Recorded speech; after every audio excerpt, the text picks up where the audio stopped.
अस्सलाम वालेकुम बच्चों। तो आज के लेक्चर में हम अपना चैप्टर नंबर 2 स्टार्ट करने लगे हैं फर्स्ट ईयर की न्यू सिलेबस फ़िज़िक्स का। तो आज हम देखेंगे कि न्यू सिलेबस फ़िज़िक्स के चैप्टर नंबर 2 में बेसिकली जिसका नाम है फोर्स एंड मोशन, जो कि प्रीवियस बुक का चैप्टर नंबर 3 था। तो आज इसमें हम देखेंगे कि हमने क्या क्या कॉन्सेप्ट नए सीखने हैं और ये चैप्टर में सबसे पहले वो हमें क्या सिखा रहा है। बच्चों, इससे पहले चैप्टर नंबर 1 में कुछ बातें हमने पढ़ी थी, जैसा कि चैप्टर नंबर 1 में हमने फ़िज़िकल क्वांटिटीज़ पढ़ी थी। हर वो क्वांटिटी जिसको मेजर कर सकते हैं उसको फ़िज़िकल क्वांटिटी कहते हैं। तो हमने कहा ये था कि फ़िज़िकल क्वांटिटीज़ दो तरह की होती हैं। एक क्वांटिटीज़ होती हैं बेस क्वांटिटीज़, जिनको फंडामेंटल क्वांटिटीज़ भी हमने बोला था। और बच्चों, दूसरी तरह की जो क्वांटिटीज़ हमने निकाली थी, दूसरी तरह की जो फ़िज़िकल क्वांटिटीज़ होती हैं बच्चों, हमने ये कहा था कि वो डिराइव क्वांटिटीज़ होती हैं। अब ये जो हमने क्लासिफिकेशन की है फ़िज़िकल क्वांटिटीज़ की बेस क्वांटिटी और डिराइव क्वांटिटी में, ये याद रखिएगा कि ये हमने on the basis of dependence की है कि वो डिपेंड किस पर करती हैं। अगर तो किसी दूसरी क्वांटिटी पर डिपेंड करती हैं तो वो डिराइव होंगी, और अगर वो किसी दूसरी क्वांटिटी पर डिपेंड नहीं करती तो फिर वो बेस होंगी या फंडामेंटल क्वांटिटीज़ होंगी। लेकिन बच्चों, अगर आप डायरेक्शन की बेस पर बात करें तो डायरेक्शन की बेस पर फ़िज़िकल क्वांटिटीज़ को हम फर्दर दो ब्रांचेस में डिवाइड करते हैं। तो अब जो क्लासिफिकेशन हम कर रहे हैं वो on the basis of direction कर रहे हैं। तो हमने क्या कहा कि on the basis of direction हमारे पास दो तरह की फ़िज़िकल क्वांटिटीज़ हैं। एक का नाम हमने रखा स्केलर और दूसरे का नाम हमने रखा वेक्टर्स। तो हमारे pass on the basis of direction, अगर हम डायरेक्शन की बात करते हैं तो डायरेक्शन की बेस के ऊपर हमारे पास दो तरह की फ़िज़िकल क्वांटिटीज़ और बन जाती हैं, जिनको हम स्केलर कहते हैं और वेक्टर कहते हैं। तो सबसे पहली बात तो आपने ये याद रखनी है ना कि हमने बेस क्वांटिटी को अलग अलग बेस पर अलग अलग टाइप्स में डिवाइड किया हुआ है। अगर हम डिपेंडेंस की बेस पे बात करें तो फ़िज़िकल क्वांटिटीज़ बेस और डिराइव में डिवाइड होती हैं, और अगर हम डायरेक्शन की बेस पे बात करें तो वो स्केलर और वेक्टर में डिवाइड होती हैं। अब सबसे पहले तो हम ये देखेंगे कि स्केलर्स और वेक्टर्स में फ़र्क क्या है, और ये जो हम डायरेक्शन की बात कर रहे हैं इसका क्या मतलब है। बच्चों, सबसे पहले तो हम स्केलर्स के बारे में डिस्कशन करेंगे। तो याद रखिएगा, सबसे पहली बात जो आपने भूलनी नहीं है कभी भी, वो ये कि स्केलर्स एक ऐसी फ़िज़िकल क्वांटिटी होती हैं विच नीड मैग्नीट्यूड ओनली। तो स्केलर्स वो फ़िज़िकल क्वांटिटीज़ हैं जिनको अगर आपने प्रॉपर तरीके से समझना है तो उनको प्रॉपर तरीके से समझने के लिए आपको सिर्फ़ और सिर्फ मैग्नीट्यूड की ज़रूरत पड़ती है। अब यहाँ मैग्नीट्यूड में सवाल पैदा होता है हमारे पास कि मैग्नीट्यूड में कितने हिस्से होते हैं। तो याद रखिएगा कि जब कभी भी आप मैग्नीट्यूड की बात करते हैं तो मैग्नीट्यूड में हम दो चीज़ों के बारे में डिस्कस करते हैं, और वो दो चीज़ें क्या हैं।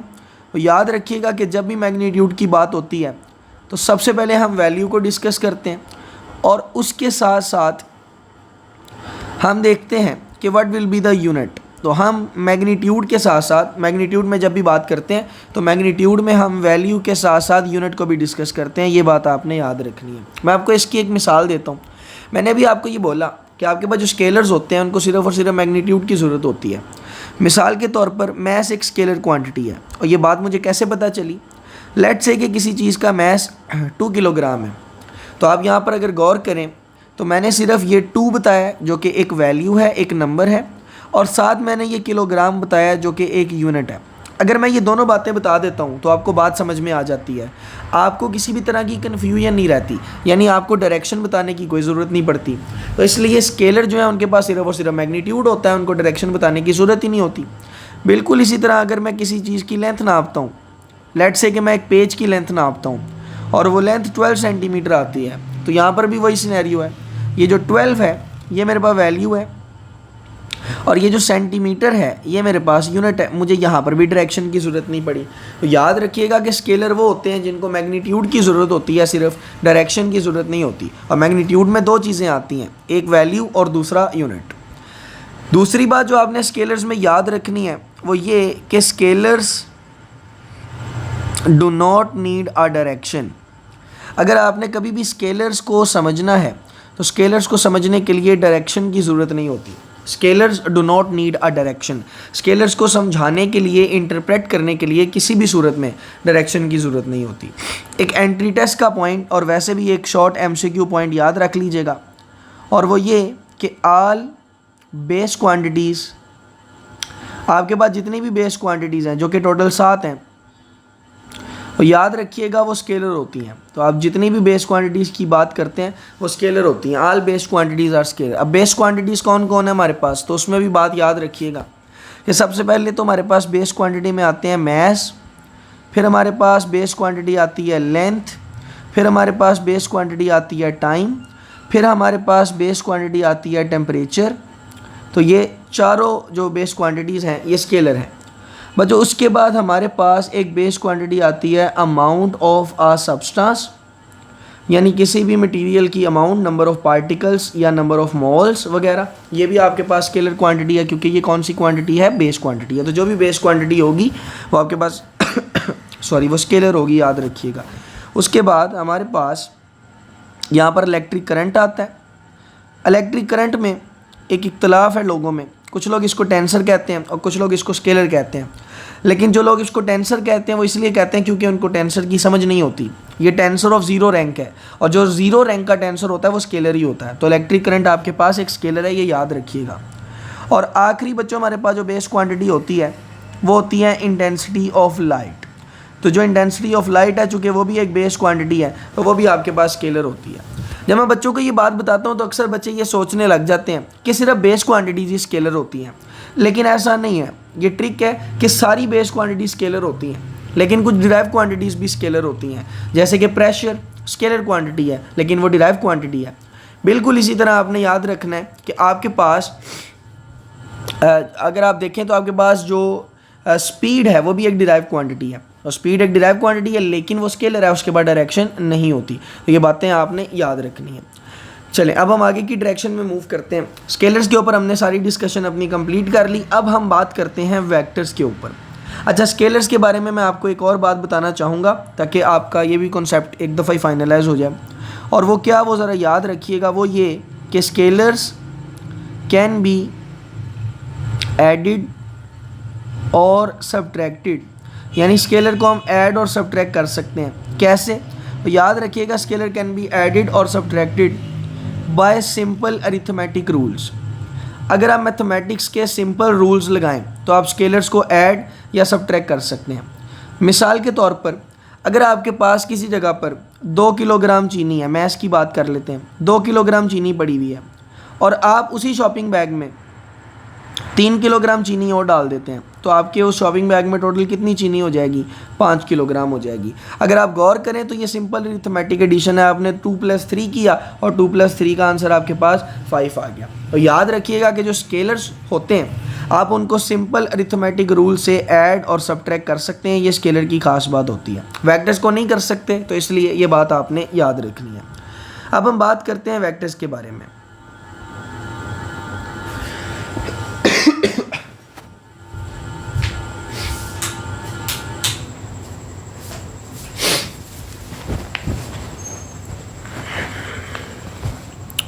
तो बच्चों अगर हम बात करें वेक्टर्स के ऊपर कि वेक्टर्स क्या होते हैं, तो आप सब ने छोटी क्लासों में, 9th क्लास में बल्कि आपने ये चीज़ पढ़ी है कि वेक्टर्स क्या होते हैं। तो वेक्टर्स क्या होते हैं बच्चों, वेक्टर्स वो होते हैं जिनको समझने के लिए मैग्नीट्यूड के साथ साथ आपको डायरेक्शन भी बतानी पड़ती है। तो अगर आप वेक्टर्स की बात करते हैं तो याद रखिएगा, वेक्टर वो फिजिकल क्वांटिटी है जिसको समझने के लिए आपको मैग्नीट्यूड के साथ साथ डायरेक्शन भी बतानी पड़ेगी। मिसाल के तौर पर आप ये कहते हैं कि ये आपके पास एक बॉल है और आप इस बॉल के ऊपर एक फोर्स लगाते हैं। लेट्स से कि इस डायरेक्शन में आप फोर्स लगाते हैं। आप जो फोर्स लगाएंगे तो आपको फोर्स के मैग्नीट्यूड के साथ साथ डायरेक्शन भी बतानी पड़ेगी। जैसे कि मैंने यहाँ पे कहा इस डायरेक्शन में फोर्स लगाते हैं और 30 न्यूटन की फोर्स लगाते हैं। तो अगर आप गौर करें तो मैंने एक तो आपको ये बताया कि फोर्स कितने न्यूटन की है, जो कि मैंने आपको बताया बेसिकली फोर्स हमारे पास 30 न्यूटन की है। तो मैंने यहाँ पर 30 न्यूटन की फोर्स लगाई, लेकिन मैंने आपको इस पॉइंट पर तो मैग्नीट्यूड बताया है, लेकिन एरो शो करके डायरेक्शन भी बताई है। याद रखिएगा, ये मैंने आपको क्या बताया, ये मैंने आपको फोर्स का मैग्नीट्यूड बताया, और इस जगह पर ये मैंने आपको क्या बताया, ये मैंने आपको डायरेक्शन बताई। तो याद रखिएगा कि आपके पास जो वेक्टर होता है उसमें आप मैग्नीट्यूड भी बताते हैं और मैग्नीट्यूड के साथ साथ आप उसमें डायरेक्शन भी बताते हैं। और अगर आप इसको रिप्रेजेंट करेंगे, मतलब आप इसको लिखेंगे, आप इसको लिखेंगे कैसे, तो आप कहेंगे कि 30 न्यूटन फोर्स लगी है और डायरेक्शन भी आप बताएंगे, तो आप आगे लिखेंगे 30 न्यूटन फोर्स टूवर्ड्स ईस्ट। तो यहाँ पर ईस्ट की डायरेक्शन में 30 न्यूटन की फोर्स लगी है। तो ये बात याद रखिएगा कि जब कभी भी वेक्टर्स के ऊपर डिस्कशन करते हैं तो मैग्नीट्यूड के साथ साथ डायरेक्शन बताना भी ज़रूरी होता है। अगली बात बच्चों याद रखिएगा कि आपके पास जो वेक्टर होता है, चूँकि उसमें डायरेक्शन आपको बतानी पड़ती है, इसलिए हर वो क्वांटिटी जिसमें आपको डायरेक्शन बतानी पड़ेगी, पहली बात तो ये कि वो वेक्टर होगी। चूँकि उसमें आपको डायरेक्शन बतानी पड़ती है, सबसे इंपॉर्टेंट रोल डायरेक्शन का होता है। आप उनको सिंपल अरिथमेटिक रूल से ऐड या सब्ट्रैक्ट नहीं कर सकते। याद रखिएगा कि vectors can not be added और सब्ट्रैक्टेड लाइक स्केलर्स। अगर आप वेक्टर्स की खास बात नोट करें तो जो वेक्टर्स होते हैं they can not be added और सब्ट्रैक्टेड लाइक स्केलर्स। आप वेक्टर को स्केलर की तरह ऐड या सब्ट्रैक्ट नहीं कर सकते। मिसाल के तौर पर आप ये नहीं कह सकते कि 30 न्यूटन की फ़ोर्स और 40 न्यूटन की फ़ोर्स 70 न्यूटन के इक्वली होगी, ऐसा नहीं हो सकता, ये बात गलत है। हो सकता है 70 न्यूटन हो, लेकिन हम कभी भी श्योरिटी से नहीं कह सकते क्योंकि ये वेक्टर है और डायरेक्शन होती है और इसमें हम सिंपल अरिथमेटिक रूल का इस्तेमाल नहीं कर सकते, हमें वेक्टर डायग्राम का इस्तेमाल करना पड़ता है। अगर कोई आपसे पूछे कि वेक्टर को हम स्केलर की तरह या सिंपल अरिथमेटिक रूल से ऐड नहीं कर सकते तो फिर किस तरीके से ऐड किया जाए, फिर आपने उसको बताना है कि जब कभी भी आप वेक्टर्स को ऐड करने की कोशिश करते हैं तो याद रखिएगा वेक्टर्स को ऐड किया जाता है graphically by head to tail rule. तो अगर आपने वेक्टर को ग्राफिकली रिप्रेजेंट करना है तो आप हेड टू टेल रूल का इस्तेमाल करते हैं, ये बात आपने याद रखनी है। Now let's move forward. अगली बात आपने ध्यान से सुननी है और वो ये है कि अगर मैं वेक्टर्स की कुछ एग्जांपल्स आपके सामने लिखूं तो सबसे पहली एग्जांपल तो हमारे पास आती है फोर्स, क्योंकि फोर्स में आपको डायरेक्शन बतानी पड़ती है। उसके बाद बच्चों हमारे पास आता है डिस्प्लेसमेंट। डिस्प्लेसमेंट के बारे में भी आप पढ़ चुके हैं, तो डिस्प्लेसमेंट में भी आपको डायरेक्शन बतानी पड़ती है। उसके बाद अगर आप आगे देखें तो आपको डिस्टेंस आपको बताना पड़ता है। सॉरी, यहाँ पे मैंने गलती कर दी, डिस्टेंस में डायरेक्शन नहीं होती, तो डिस्टेंस एक स्केलर है। वेलोसिटी कहना चाह रहा था मैं, वेलोसिटी आपके पास वेक्टर है क्योंकि इसमें आपको डायरेक्शन बतानी पड़ती है।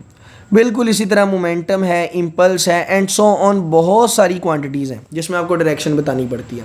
तो ये कुछ एग्जांपल्स मैंने आपके सामने लिखी वेक्टर क्वांटिटी की, जिससे आपको वेक्टर क्वांटिटी की एग्जांपल्स के बारे में थोड़ी इन्फॉर्मेशन होगी। तो अगर MCQs कोई आता है तो मे बी आप उसको अच्छे से कर पाएँ। नाउ लेट्स मूव फॉरवर्ड, अगली बात के ऊपर चलते हैं।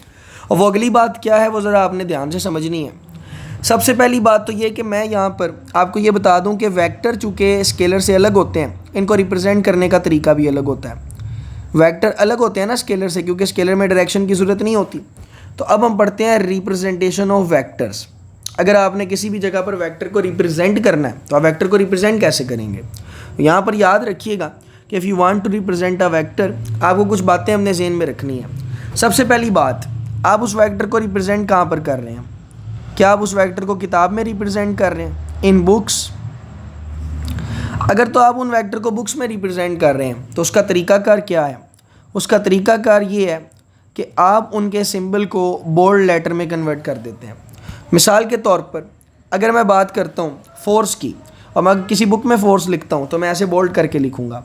एक्सेलरेशन एक वेक्टर है तो मैं ऐसे बोल्ड करके लिखूँगा। वेलोसिटी एक वेक्टर है तो मैं ऐसे बोल्ड करके लिखूँगा। तो याद रखिएगा कि जब कभी भी आप किताबों में वेक्टर को रिप्रेजेंट करते हैं आप उसको बोल्ड करके लिखते हैं। दूसरी बात, अगर आप हैंड राइटिंग में लिख रहे हैं जैसे कि मैं लिख रहा हूँ, क्योंकि हैंड राइटिंग में अगर आप बोल्ड करें तो आपके पेन की इंक भी लगती है ज़्यादा और आपका पेपर भी फट सकता है। और बाज़ दफ़ा ऐसा होता है कि कोई बच्चा इतनी ज़ोर से उसको करता है, उसको प्रेस करता है कि वो 3-4 पेजेस पे छप जाता है। तो हैंड राइटिंग में फिर मामला किस तरह से किया जाए? तो हैंड राइटिंग में याद रखिएगा कि जब कभी भी आप हैंड राइटिंग में लिखेंगे उसका बड़ा आसान सा रूल है और वो है एरो ओवर दी सिंबल। आपका जो भी वेक्टर का सिंबल है आप उस सिंबल के ऊपर एरो लगा देंगे। मिसाल के तौर पर अगर हम फोर्स की बात करते हैं तो हम फोर्स लिखेंगे, उसके ऊपर वेक्टर एरो लगा देंगे। इसी तरह अगर एक्सेलरेशन की बात करते हैं तो उसके ऊपर वेक्टर एरो लगा, और अगर वेलोसिटी की बात करते हैं तो उसके ऊपर वेक्टर एरो लगा देंगे। इसमें एक और कन्वेंशन भी होती है कि हम बार लगा देते हैं, यानी F के ऊपर बार लगा दें, A के ऊपर बार लगा दें और V के ऊपर बार लगा दें। लेकिन याद रखिएगा कि ज़्यादातर रवाज ये एरो लगाने का है, तो आप कोशिश करें कि आप एरो ही लगाएं, बार ज़रा गुरेज ही करें बार से, ये बात याद रखिएगा। सो वेक्टर को रिप्रेजेंट कैसे करते हैं? तो बुक्स में बोल्ड लेटर से रिप्रेजेंट करते हैं और हैंड राइटिंग में अगर आप कहीं पर लिखें तो आप एरो ओवर दी सिंबल लिखते हैं। इसके बाद अगर हम वेक्टर को ग्राफिकली रिप्रेजेंट करें, ग्राफ में वेक्टर को ड्रॉ करें, तो वो कैसे करेंगे? उसको हम कहते हैं ग्राफिकल रिप्रेजेंटेशन ऑफ वेक्टर। और ये इस वेक्टर के आर्टिकल में सबसे इम्पॉर्टेंट समझने वाली बात है कि what is the graphical representation of vector. अगर आपने वेक्टर्स को ग्राफिकली रिप्रेजेंट करना है तो आप कैसे रिप्रेजेंट करेंगे? तो बच्चों, ग्राफिकल रिप्रेजेंटेशन ऑफ वेक्टर्स में आप कुछ बातें नोट कर लीजिएगा। सबसे पहली बात कि जब कभी भी आपने ग्राफिकली वेक्टर को रिप्रेजेंट करना है तो आप क्या करते हैं? आप सबसे पहले एक लाइन सेगमेंट ड्रॉ करते हैं। और लाइन सेगमेंट की खास बात ये होती है कि लाइन सेगमेंट के ऊपर एक एरो हेड होता है। तो अगर आपने वेक्टर को कभी भी ग्राफ में बनाना है तो you draw a line segment with an arrow head. ये दो बातें बहुत इंपॉर्टेंट है। सबसे पहली बात लाइन सेगमेंट और दूसरी बात एरो हेड। मिसाल के तौर पर अगर मैंने कोई वेक्टर रिप्रेजेंट करना है तो मैं उस वेक्टर को कैसे रिप्रेजेंट करूंगा? मैं क्या करूंगा कि मैं एक लाइन सेगमेंट ड्रॉ करूंगा, उसके ऊपर एरो हेड लगा दूंगा। तो बच्चों, ये मेरे पास वेक्टर बन जाएगा। तो this is line segment with an arrow head. तो यहाँ पर गौर कीजिएगा, लेट्स से कि ये हमारा ए वेक्टर है, तो ये लाइन सेगमेंट बन गई विद एन एरो हेड। अगर एक वेक्टर फॉर एग्जांपल आगे की डायरेक्शन में पॉइंट कर रहा है तो मैं एक वेक्टर ऐसे ड्रॉ करूंगा एरो हेड के साथ, और उसके ऊपर मैं भी वेक्टर लिख देता हूँ। अब इन वेक्टर्स के बारे में दो बातें आपने याद रखनी है। सबसे पहली बात कि इस वेक्टर की जो लेंथ होती है, यानी इस वेक्टर की जो लंबाई होती है, वो क्या शो करती है? तो याद रखिएगा, इस वेक्टर की जो लंबाई होती है, जो एरो की लंबाई होती है, लेंथ होती है, वो हमें शो करती है मैग्नीट्यूड ऑफ वेक्टर, कि जौन सा वेक्टर हमने बनाया है उसका मैग्नीट्यूड क्या है। मैं एक मिसाल देता हूँ। लेट्स से कि ये फोर्स है आपके पास, मैं इस फोर्स को F1 का नाम दे देता हूँ, और एक और फोर्स है आपके पास, let's say this is that force, और मैं इस फोर्स को F2 का नाम दे देता हूँ। तो मेरे पास कुल मिला के दो फोर्सेज आ गई, एक F1 और एक F2। मेरा आपसे सादा सा सवाल है, मुझे बताएं कि इनमें से सबसे अच्छी फोर्स कौन सी है? सबसे ज़्यादा फोर्स, मैग्नीट्यूड किस फोर्स का ज़्यादा है? तो आप में से ज़्यादातर बच्चे जवाब देंगे F2 का। क्यों? क्योंकि आपको पता है कि उसकी लेंथ ज़्यादा है। तो याद रखिएगा कि ये आपके पास कम फोर्स है। अगर मैं इसकी बात करता हूँ, it is a small force. और अगर मैं ऊपर वाले की बात करता हूँ, इस वेक्टर की बात करता हूँ, ये आपके पास कौन सी फोर्स है? यह याद रखिएगा, it is a large force. तो आपके पास कुल मिला के यहाँ से ये बात साबित होती है कि जो ग्राफिकल रिप्रेजेंटेशन होती है उसमें वेक्टर की लेंथ और मैग्नीट्यूड को रिप्रेजेंट करती है। यानी जितनी ज़्यादा लेंथ होगी उतना ज़्यादा मैग्नीट्यूड होगा। तो ये बात तो सभी लिख लेते हैं। ये बात ज़रूर नोट कीजिएगा साथ कि जो लेंथ होती है मैग्नीट्यूड के डायरेक्टली प्रोपोर्शनल होती है। जितना ज़्यादा किसी वेक्टर का मैग्नीट्यूड होगा हम उसकी लेंथ उतनी बड़ी रखेंगे। और ये वाइस वर्सा भी है, मतलब जितनी ज़्यादा लेंथ होगी उसका मतलब है मैग्नीट्यूड भी उतना ही ज़्यादा है। तो ये बात याद रखिएगा कि अगर किसी वेक्टर की लंबाई ज़्यादा है तो उसका मैग्नीट्यूड उतना ज़्यादा है, और अगर किसी वेक्टर की लंबाई कम है तो उसका मैग्नीट्यूड उतना ही कम है। तो पहली बात सॉरी वो ये कि लेंथ जो है वो मैग्नीट्यूड ऑफ वेक्टर शो करती है।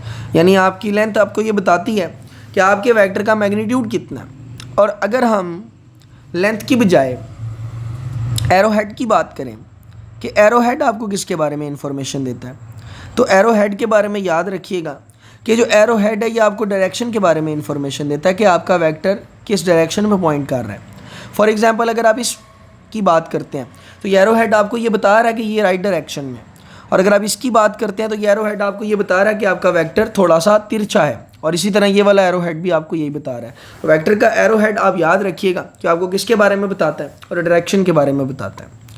अब वेक्टर को नॉर्मली हम इस तरीके से ड्रॉ करते नहीं हैं, हम वेक्टर को ड्रॉ करते हैं कार्टेशियन प्लेन में, जिसको कहते हैं कार्टेशियन और कोऑर्डिनेट सिस्टम। ये समझने वाला है। तो वेक्टर को नॉर्मली फ्री स्टाइल हम ड्रॉ नहीं करते, बल्कि उसको समझने के लिए हम कार्टेशियन या कोऑर्डिनेट सिस्टम का सहारा लेते हैं। तो याद रखिएगा इसको कार्टेशियन सिस्टम क्यों कहते हैं, क्योंकि इसको बनाने वाले जो साइंटिस्ट या मैथमेटिशियन या फिलोसोफर थे उनका नाम था R.D. Descartes, Rene Descartes. तो ये आपके पास वो साइंटिस्ट थे, इसलिए इसको आप कार्टेशियन प्लेन कहते हैं या कार्टेशियन सिस्टम कहते हैं। इसको आप बेसिक मैथमेटिक्स में पढ़ चुके होंगे, लेकिन हमने अगर मैं आपको दिखाना चाहूँ तो आपके पास जो कार्टेशियन प्लेन होता है वो आपके पास कुछ इस तरीके का दिख रहा होता है, और this is the Cartesian plane, ये आपने देखी होगी। अब यहाँ कार्टेशियन प्लेन में कुछ बातें, सबसे पहली बात कि ये जो सेंट्रल पॉइंट है आपके पास, इसको हम कहते हैं ओरिजिन। जहाँ पर ये दोनों एक्सिस एक दूसरे को इंटरसेक्ट करते हैं ना, यानी कि ये वाला एक्सिस और ये वाला एक्सिस, जहाँ पर ये दोनों एक दूसरे को इंटरसेक्ट करते हैं तो उसको हम कहते हैं ओरिजिन।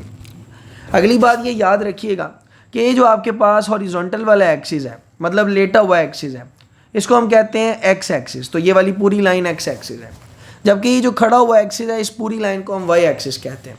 अब इसमें भी कुछ बातें याद रखिएगा, जैसे कि ओरिजिन के right side positive x axis होता है और लेफ्ट साइड पर नेगेटिव एक्स एक्सिस होता है। बिल्कुल इसी तरह ओरिजिन के टॉप पर पॉजिटिव वाई एक्सिस होता है और बॉटम पर नेगेटिव वाई एक्सिस होता है। और जब कभी भी आप कोई वेक्टर ड्रॉ करते हैं, आपका वेक्टर ओरिजिन से ड्रॉ किया जाता है। यानी अगर आपने कार्टेशियन या कोऑर्डिनेट सिस्टम में अपना वेक्टर ड्रॉ करना है, अब वेक्टर ओरिजिन से ड्रॉ करेंगे कुछ ऐसे करके इस पॉइंट तक। तो लेट्स से कि इस पॉइंट पर हमने अपना वेक्टर ड्रॉ किया है, तो इस पॉइंट के दो कोऑर्डिनेट्स होंगे, यानी इस पॉइंट के दो नंबर्स होंगे जिसको हम बोलेंगे ए बी। अब वो कैसे पता चलेंगे, तो यहाँ देखें ये ए है, तो ये एग्जैक्टली सीधा इस लाइन के साथ नीचे टच हो रहा है। और अगर आप इसकी बात करें तो ये आपके पास एग्जैक्टली यहाँ से टच हो रहा है। तो अगर आप गौर करें तो ये डब्बे आपको नज़र आ रहे हैं, इसमें ये पहला डब्बा, ये दूसरा, ये तीसरा, ये चौथा, ये पाँचवा, और एग्जैक्टली ये कहाँ पर आता है, ये 6 वाले पॉइंट पर आता है। और इसी तरह अगर आप वाई वाले में देखें तो ये पहला, ये वाला, ये दूसरा, तीसरा, चौथा, पाँचवा और ये भी छठा, इसका मतलब है यहाँ से भी ये 6 पॉइंट पर आता है। तो अगर आपने इसके कोऑर्डिनेट्स बताने हैं तो आप बोलेंगे ये पॉइंट 6 पर मौजूद है, यानी जहाँ पर मैंने वेक्टर बनाया है वो 6 पॉइंट पर मौजूद है, 6 पॉइंट पर मौजूद है।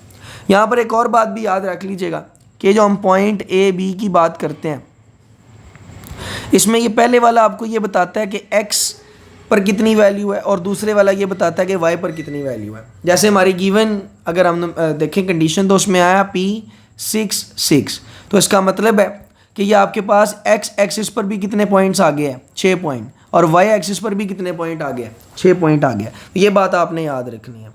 अब कार्टेशियन या कोऑर्डिनेट सिस्टम में अगर आपने वेक्टर का एंगल बनाना है, तो वेक्टर का एंगल आप कुछ ऐसे करके बनाएंगे। अगर आप गौर करें तो ये मैंने पॉजिटिव एक्स एक्सिस से लिया है और एंटी क्लॉकवाइज डायरेक्शन में लिया है। तो अगर कोई आपसे पूछे कि अगर आपने कोऑर्डिनेट सिस्टम में या 2 डायमेंशनल सिस्टम में एंगल मालूम करना है तो कैसे करेंगे, उसके बारे में एक ही लाइन रट लीजिएगा, वो ये कि आप जो एंगल मेजर करते हैं वो एंगल मेजर होता है इन एंटी क्लॉकवाइज डायरेक्शन। ये कन्वेंशन है, रूल है, याद रख लीजिएगा कि आप जो भी एंगल मेजर करते हैं वो एंगल हमेशा कहाँ से मेजर करते हैं, in anti clockwise direction from positive x axis. तो आपने हमेशा पॉजिटिव एक्स एक्सिस से एंटी क्लॉकवाइज डायरेक्शन में एंगल मेजर करना है।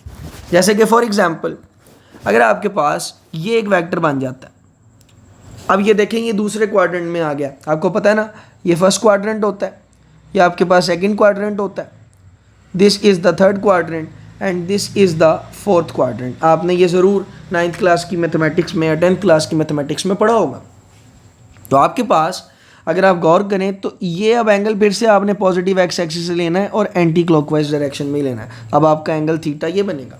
तो ये बात याद रखिएगा, अक्सर बच्चे क्या करते हैं वो एंगल इससे ले लेते हैं नेगेटिव एक्स एक्सिस से। तो बच्चों नहीं, कन्वेंशन नेगेटिव एक्स एक्सिस से नहीं है बल्कि किससे है, पॉजिटिव एक्स एक्सिस से और एंटी क्लॉकवाइज डायरेक्शन में। हाँ, ये देखिए कि जो नेगेटिव एक्स एक्सिस है ये यहाँ पर हमारे वेक्टर का नियरेस्ट है, यानी नेगेटिव एक्स एक्सिस हमारे वेक्टर का सबसे करीबी है। तो इससे जब आप एंगल मेजर करेंगे तो उसको आप थीटा नहीं कह सकते, असूलन आप उसको बोलेंगे फाई। हालांकि ये एंगल आप लेते नहीं हैं, थीटा मालूम करने में ये आपके काम आता है, इसके बारे में फिर कभी बात करेंगे। तो अभी के लिए याद रखिएगा कि आपके पास एंगल कैसे लेना है, आपने एंगल के बारे में, डायरेक्शन के बारे में याद रखिएगा कि आपने डायरेक्शन हमेशा एंटी क्लॉकवाइज डायरेक्शन में लेनी है फ्रॉम पॉजिटिव एक्स एक्सिस, और किसी एक्सिस से नहीं लेनी। और अगर आप नियरेस्ट से लेते हैं, ये भी मैं यहाँ पर बात लिख देता हूँ कि अगर आप एंगल मेजर करते हैं फ्रॉम नियरेस्ट एक्सिस, जो भी आपके वेक्टर के करीब तरीन एक्सिस है, अगर आप उससे एंगल मेजर करते हैं तो याद रखिएगा वो एंगल थीटा नहीं होगा बल्कि वो एंगल फाई होगा। ये बात भी आपने याद रखनी है। So this is the graphical representation of vector. अब यहाँ पर हमने ये 2 डायमेंशनल प्लेन की बात की है क्योंकि इसमें सिर्फ 2 ही डायमेंशंस हैं, पेज से बाहर की तरफ कुछ भी नहीं है। लेकिन अगर हम वेक्टर को 3 डायमेंशंस में देखें तो वो कैसा दिखेगा, इसको हम कहते हैं वेक्टर इन 3 डायमेंशंस। वेक्टर इन 3 डायमेंशंस, और 3 डायमेंशंस को बच्चों हम स्पेस भी कहते हैं। 2 डायमेंशंस को प्लेन कहते हैं, 2 dimensions इज कॉल्ड प्लेन और vector in 3 dimensions is called space. तो ये बात याद रखिएगा। यहाँ पर जो अभी हमने टॉप पर बात की है वो वेक्टर इन प्लेन की बात की है, क्योंकि हमने 2 dimensions की बात की है। प्लेन यानी कि 2 dimensions, तो ये 2 dimensions की बात है। जबकि अगर हम 3 dimensions की बात करें, यानी वेक्टर को हम अगर स्पेस में ड्रॉ करें तो कैसे करेंगे? तो बच्चों स्पेस में वेक्टर को ड्रॉ करने के लिए आप कुछ इस तरह का कोऑर्डिनेट सिस्टम इमेजिन करते हैं जिसमें एक तीसरा एक्सिस भी होता है। तो अगर आप यहाँ पर गौर करें तो ये आपके पास 3 dimensional कोऑर्डिनेट सिस्टम बन जाता है जिसमें एक तीसरा एक्सिस भी है। तो आपके पास ये z एक्सिस हो जाता है, ये आपके पास y एक्सिस हो जाता है, और ये जो बाहर की तरफ है ये x एक्सिस हो जाता है। तो बेसिकली ये जो मैंने x एक्सिस बनाया है ये पेज से बाहर की तरफ होता है, आउट ऑफ द पेज होता है। लेकिन यहाँ पर चूंकि कागज़ है तो कागज़ पर हम उसको डेवलप नहीं कर सकते, बना नहीं सकते। हम इसको एक तरीके से बना भी सकते हैं, और वो कैसे? लेट्स से कि आपके पास just give me a minute, अब हम इसको ड्रॉ भी कर सकते हैं। तो लेट्स से कि आपके पास ये आपका वो कोऑर्डिनेट सिस्टम है, तो जिसमें हमने कहा कि ये हमारा कौन सा एक्सिस होगा z और ये हमारा कौन सा एक्सिस होगा y। और अगर हम इसके परपेंडिकुलर यानी बिल्कुल इसके 90 डिग्री पर एक और लाइन ड्रॉ कर दें, जो कि हम बना तो नहीं सकते लेकिन कुछ ऐसी दिखेगी, जिसको हम किस एक्सिस का नाम दे सकते हैं, अपनी मर्ज़ी से हम नाम दे सकते हैं। इस एक्सिस का नाम हम रखेंगे x एक्सिस। तो याद रखिएगा कि ये आपके पास एक 3 dimensional प्लेन बन गई है। अब अगर आप 3 dimensional प्लेन में कोई वेक्टर रिप्रेजेंट करेंगे, जैसे लेट से कि मैं ये वेक्टर रिप्रेजेंट करता हूँ, अब याद रखिएगा कि अब ये वेक्टर 2 पॉइंट्स नहीं देगा, बल्कि अब ये वेक्टर 3 पॉइंट्स देगा, क्योंकि अब आपके पास x, y और z एक्सिस है। तो यहाँ पर अब जब कभी भी किसी वेक्टर की पोजीशन बताते हैं तो उसमें आपको 3 पॉइंट्स बताने पड़ते हैं, a, b, c। और याद रखिएगा कि a आपको x के बारे में इंफॉर्मेशन दे रहा होता है, b आपको y के बारे में, और z आपको z के बारे में इंफॉर्मेशन दे रहा होता है। तो तीनों एक्सिस के बारे में इंफॉर्मेशन मिलती है। आप इस वेक्टर के कंपोनेंट्स भी बना सकते हैं। आप इसको सीधा नीचे की तरफ ड्रॉप करें तो ये देखें कि ये आपके पास इसकी वैल्यू है x एक्सिस पर, ये आपके पास इसकी वैल्यू है ऑन y एक्सिस, और बिल्कुल इसी तरह ये आपके पास इसकी वैल्यू हो जाएगी z एक्सिस पर। तो यहाँ से आप इसकी वैल्यू नाप लेते हैं, और जो आपके पास वैल्यू आती है वो आपके पास आप a b c की जगह पर लिख देते हैं। जिस तरह हमने प्लेन में यानी 2 dimension में देखा कि एंगल हमेशा आप पॉजिटिव x एक्सिस लेते हैं और एंटी क्लॉकवाइज लेते हैं, यहाँ पर ऐसा नहीं होता। यहाँ पर आपने तीनों से एंगल लेना होता है, तीनों एक्सिस से, और वो आप डिफरेंट लेते हैं। जैसे अगर मैं y एक्सिस की बात करूं तो ये आपके पास एंगल आता है, इस एंगल को अल्फ़ा कहते हैं। और अगर आप z एक्सिस की बात करें तो z एक्सिस का करीबी एंगल ये बनता है। अब ये क्लॉकवाइज है या एंटी क्लॉकवाइज, इससे हमें फ़र्क नहीं पड़ता है, इसको हम बीटा कह देते हैं। और अगर हम z एक्सिस की बात करें, x एक्सिस की सॉरी, तो ये हमारे पास एंगल x एक्सिस से बनता है, इस एक्सिस को हम गैमा कह देते हैं। अब चाहे ये क्लॉकवाइज हो या एंटी क्लॉकवाइज हो, इससे फ़र्क नहीं पड़ता, ये बात याद रखिएगा। तो 3 dimensional स्पेस में जो भी वेक्टर होता है उसके आपके पास कितने कंपोनेंट्स होते हैं? 3 कंपोनेंट्स होते हैं। ठीक है जी, A, B और C। तो ये बात आपने याद रखनी है। आई होप सो कि आपको आज का लेक्चर, जिसमें हमने वेक्टर्स और स्केलर के बारे में डिस्कशन की और अपना चैप्टर नंबर 2 यानी कि फोर्स एंड मोशन स्टार्ट किया, ये आपको समझ आया होगा। आज के लेक्चर में इतना ही। बहुत शुक्रिया। अल्लाह हाफिज़।